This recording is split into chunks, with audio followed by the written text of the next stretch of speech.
Hello guys, this is Aditya from PC Kings. इस video में हम लोग देखने वाले हैं एक 60,000 का गेमिंग पीसी बिल्ड जो कि अपग्रेडेबल गेमिंग पीसी बिल्ड है। मतलब इसमें आप फ्यूचर में जीपीयू लगा सकते हो अप टू 5070 Ti 16 GB। तो हर एक कंपोनेंट्स के बारे में बात करेंगे। Now let's roll the intro.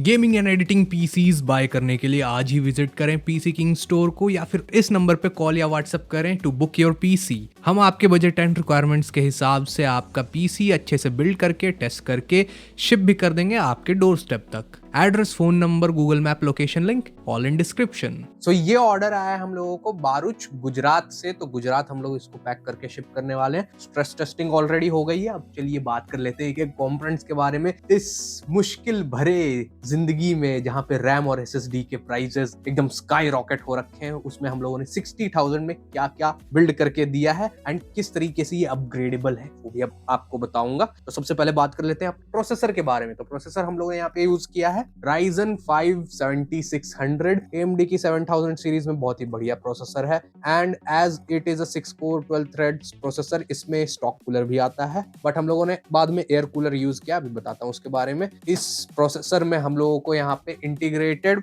Radon graphics देखने को मिल जाता है। तो अभी हम लोगों ने फिलहाल इसमें आप देख सकते हो ग्राफिक कार्ड नहीं लगाया है क्योंकि this is an upgradable PC. तो बिना ग्राफिक कार्ड के भी देखो डिस्प्ले मिल जाएगा आपको आराम से, तो इसीलिए हम लोगों ने इसका यूज किया है। AMD के लेटेस्ट AM5 प्लेटफॉर्म पे है तो सीपीयू अपग्रेड पाथ एकदम मस्त है इस प्रोसेसर को लेने के बाद, क्योंकि हम लोगों ने यहाँ पे मदरबोर्ड जो यूज किया है वो है MSI का B650M gaming wifi. This is full ATX version, मतलब फुल फॉर्म फैक्टर वाला मदरबोर्ड है। आप देख सकते हो यहाँ पे कैबिनेट के अंदर इसमें 4 रैम के स्लॉट आ जाते हैं। अभी फिलहाल हम लोगों ने एक ही स्टिक लगाई है and this is full form factor वाला। एंड इसमें आपको 2 M.2 के NVMe के स्लॉट्स देखने को मिल जाते हैं। एक में हम लोगों ने अभी 500 GB NVMe लगा रखी है, एक और में 2 TB तक का लगा सकते हैं। एंड बाकी बहुत ही बेहतरीन हीट सिंक है इसकी। एंड 4 रैम के स्लॉट हैं तो अप टू 64 GB रैम तक अपग्रेड कर सकते हैं। अभी फिलहाल हम लोगों ने 16 GB लगाया है जो कि हमारा है जी स्किल का रिबजॉस S5 5600 मेगाहर्ट्ज पे। ठीक है, वैसे हम लोगों ने क्योट में उनको 5200 मेगाहर्ट्ज ही दिया था लेकिन सेम प्राइस पे मिल गया तो 5600 मेगाहर्ट्ज वाला दे दिया हम लोगों ने। रैम की प्राइसिंग बहुत सही मिल गई इनको, मतलब 12,000 में गया है ये रैम। अभी देख लेना ऑनलाइन चेक करके प्राइस 15,000 से स्टार्टिंग हो रही है मिनिमम। ऑनलाइन देख लेना भाई, एकदम कड़क डील हो गई है। मतलब ऑब्वियसली नॉर्मल डेज के मुकाबले तो बहुत ज्यादा ही है लेकिन अभी आग लगी हुई है। दिस इज लाइक गोल्ड, समझ रहे हो ना, सस्ता ही दिया है। ठीक है, विद GST बिल। नेक्स्ट बात कर लेते हैं प्रोसेसर को ठंडा रखने के लिए हम लोगों ने इस कूलर का इस्तेमाल किया है। अब वैसे तो ये मोटा डब्बा है, इसके अंदर स्टॉक कूलर आता है 7600 के साथ। एक्स वाले में नहीं आता है क्योंकि उसकी 105 वॉट TDP है, इसकी 65 वॉट TDP है। मतलब स्टॉक कूलर पे चल जाता लेकिन 100% लोड पे नहीं चल पाता है, इसीलिए ये कूलर है एंटी स्पोर्ट्स का आइस C400 LED। तो ये 7600 को परफेक्ट तरीके से कूल कर देगा। अब देखो 7600 हमारा 65 वॉट TDP के साथ है एंड पीक लोड पे मैक्सिमम 88 वॉट्स जाता है। इसकी PPT 88 वॉट्स है and this cooler handles it very well. आप शॉर्ट्स में देख ही रहे होगे, मतलब 70 डिग्री भी मुश्किल से टच करता है। एंड दिस इज LED वाला वर्जन, कोई ARGB नहीं है। जैसा कैबिनेट का फैंस है उसी के हिसाब से हम लोगों ने दिया है। अब पहले कस्टमर ने ये चूज नहीं किया था, हम लोगों ने रिकमेंड किया कि भाई लगा लीजिए, नहीं तो बाद में फिर लगाना ही पड़ेगा, फिर सॉकेट डैमेज होने का चांसेस रहता है ना। बाद में स्टॉक कूलर निकालो, थर्मल पेस्ट, मतलब कई बार CPU डैमेज होने का चांसेस रहता है। तो मतलब अभी लगा ले तो ज्यादा अच्छा है। ठीक है, मतलब डे 1 से 100% लोड आप इस पे डाल सकते हो, कोई दिक्कत नहीं है। नेक्स्ट बात कर लेते हैं हम लोग अपने SSD के बारे में। तो SSD हम लोगों ने यहाँ पे यूज किया है WD का SN 5100 500 GB की NVMe SSD। इसके भी SSD के भी प्राइसेस 50% तक बढ़ गए हैं। तो अभी हम लोगों ने फिलहाल 500 GB ही इस्तेमाल किया है। हीट सिंक के पीछे यहाँ पे लगा हुआ है, आराम से ठंडा होके चलेगा। मदरबोर्ड में फर्स्ट स्लॉट में हीट सिंक आता है एंड इसकी रीड एंड राइट स्पीड है 7100 Mbps, तो बहुत ही ज्यादा तेज है। Gen 4 SSD है, अभी के लिए इनफ है। एंड बाकी तो सेकेंड NVMe स्लॉट में एक और NVMe लगा ही सकते हैं। And as it is a full form factor वाला मदरबोर्ड, इसमें 6 SATA पोर्ट्स आते हैं, मतलब 6 लगाते रहो, hard drive SSD SATA SSD, ठीक है, वो तो ऑप्शन रहता ही है। नेक्स्ट बात कर लेते हैं पावर सप्लाई के बारे में। तो हर दूसरे तीसरे पीसी बिल्ड में भाई साहब यही पावर सप्लाई लगता है, डीप कूल का PL550D 80+ ब्रॉन्ज 80X 3.1 कंपैटिबल, जो कि बहुत ही बेहतरीन पावर सप्लाई है। Ryzen 5 7600 लगा है एंड फ्यूचर में अप टू 5060 Ti 16GB तक लगा सकते हैं आराम से, कोई दिक्कत नहीं आएगी, ठीक है। तो इसी हिसाब से हम लोगों ने पावर सप्लाई दिया है ताकि फ्यूचर में पावर सप्लाई अपग्रेड ना करना पड़े। This is very good brand. Power supply में टॉप पे है कूलर मास्टर और डीप कूल, फिर उसके बाद कॉर्सर एंड अपना MSI, ठीक है। फिर उसके नीचे आता है थर्मल टेक, गीगाबाइट, ठीक है। और उसके नीचे वाले ब्रांड आ जाते हैं अपने पास Antec, Ant Esports, Coco sports, circle, ये सब, ठीक है। तो this is the best power supply, कोई दिक्कत नहीं है, चैन की नींद सो लेना। एंड 5060 Ti तक लगा सकते हैं, कोई दिक्कत नहीं आएगी। तो this is a GPU upgradable PC. अभी देखो रैम और SSD के प्राइसेस इतने बढ़ गए हैं ना कि GPU अफोर्ड नहीं कर पा रहे हैं लोग, तो इस तरीके का पीसी है। फ्यूचर में बस GPU लगाना है, बस यहाँ पे लगा दो GPU, पावर सप्लाई में से एक वायर आएगी PCI केबल वाली, वो यहाँ पे GPU में लग जाएगी, बस, और कुछ करने की जरूरत नहीं है, आराम से अपग्रेड हो जाएगा। नेक्स्ट बात कर लेते हैं हम लोग अपने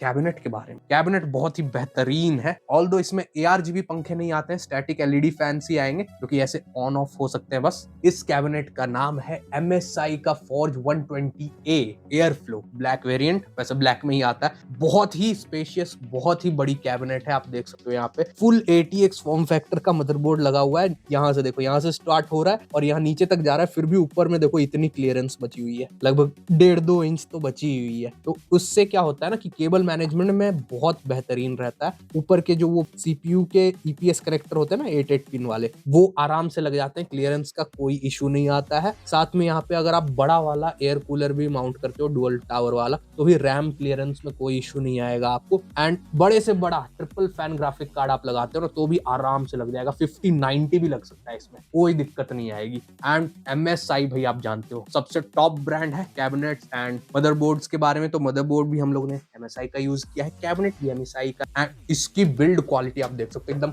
कड़क, एकदम भारी कैबिनेट है भाई साहब। भले ही इसमें ARGB पंखे आपको ना मिले, लेकिन 6 स्टैटिक RGB फैंस आपको 120 mm के देखने को मिल जाते हैं। नाम में ही एयर फ्लो है भाई, जैसा नाम वैसा ही काम, एयर फ्लो बहुत ही जबरदस्त है इसकी। एंड ये कैबिनेट ज्यादा महंगी नहीं आती है, मतलब जो एंटी स्पोर्ट्स के ARGB कैबिनेट्स आते हैं ना, 205 एयर हो गया, या एंटेक का AX65 67 या VCX 300 एंड VX 310 जो नया लॉन्च हुआ है एंटेक का, उसी के प्राइस रेंज में मतलब 36 से 3800 के आसपास मिलता है ये कैबिनेट। जस्ट ARGB फैंस नहीं आते हैं, बाकी सब चीज एकदम खतरनाक है, इस कैबिनेट एक नंबर है। तो अगर आपको ब्रांड चाहिए था, एकदम ब्रांड में मतलब खतरनाक, एकदम रोबस्ट कैबिनेट, तब आप ये कैबिनेट ले सकते हो। बस ARGB के नशे नहीं हो पाएंगे, जस्ट यहाँ से ऑन ऑफ कर पाओगे। उसी के हिसाब से हम लोगों ने यहाँ पे एयर कूलर लगाया है। तो एयर कूलर भी हमारा LED वाला है, सेम उसी की तरह दिखता है, क्योंकि ARGB एयर कूलर लगा के कोई फायदा नहीं है। सारे फैंस वैसे हैं, फिर ये ऐसे ग्लो होते रहेगा तो वो थोड़ा लुक खराब हो जाता है। अगर LED सारे फैंस हैं कैबिनेट के, तो LED वाला एयर कूलर लेना चाहिए। अगर ARGB फैंस हैं तो ARGB एयर कूलर लेना चाहिए, सिंपल सी बात। तो ये सारे कंपोनेंट्स हम लोगों ने इसमें यूज किए हैं। अब देखो मदरबोर्ड भी बहुत खर्चीला वाला है, रैम के प्राइसेस, SSD के प्राइसेस ऑलरेडी बढ़ रखे हैं, एंड कैबिनेट भी अच्छा वाला हम लोगों ने दिया है। एंड Ryzen 5 7600 प्रोसेसर है, तो 60,000 में ये हमारा बिल्ड बन गया।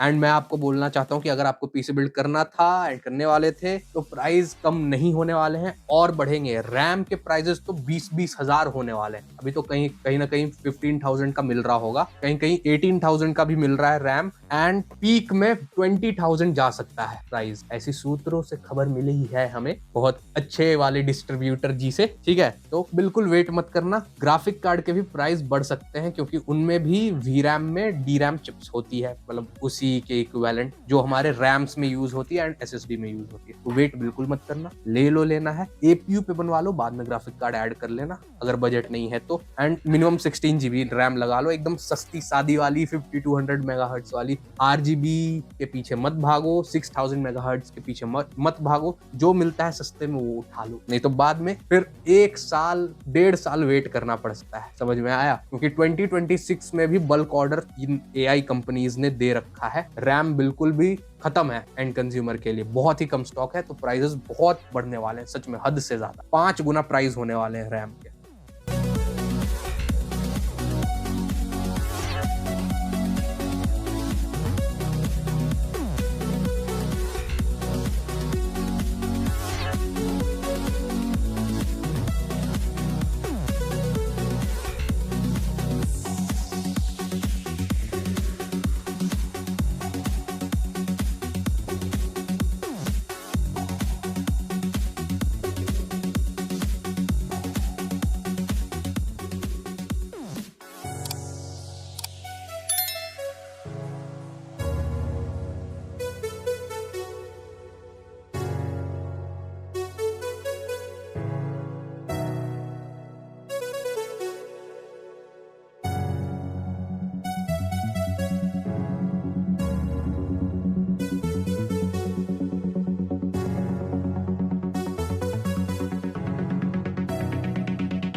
बाकी आपको भी ऐसा कोई gaming PC, editing PC, AI PC बनवाना हो तो इस नंबर पे कांटेक्ट कर सकते हैं, व्हाट्सअप कर सकते हैं। मंडे टू सैटरडे सुबह 10 बजे से लेकर शाम के 7 बजे तक। एड्रेस, फोन नंबर सब कुछ आपको डिस्क्रिप्शन में मिल जाएगा हर एक वीडियो के, एंड गूगल मैप का लोकेशन लिंक भी ऑफलाइन स्टोर का। एंड एक मजेदार बात बताऊं कि ये सारी बॉक्सेस भी आपको मिलती है, मतलब मदरबोर्ड का डब्बा, सारे डब्बे आपको मिलते हैं, स्टॉक कूलर भी मिलता है, एंड बाकी जो भी चीज आपके बॉक्सेस से निकलती है जो यूज नहीं होती है, जैसे साटा पोर्ट्स और भी एंटीना, ये सब कुछ मिलता है आपको। मतलब फुल ट्रांसपेरेंसी है, लाइव आपको बिल्ड आपका बनते हुए दिखाया जाता है। अगर आप इंडिया के किसी भी कोने से दूर से पीसी बिल्ड करा रहे हैं तो पीसी बिल्ड ऑर्डर कीजिए फ्रॉम पीसी किंग स्टोर। बाकी मिलता है ऐसे ही धमाकेदार पीसी बिल्ड वीडियो में, तब तक के लिए बाय बाय, सायोनारा। मजा आया, और मैं ये जो मजा है हिंदुस्तान के हर व्यक्ति को देना चाहता हूं।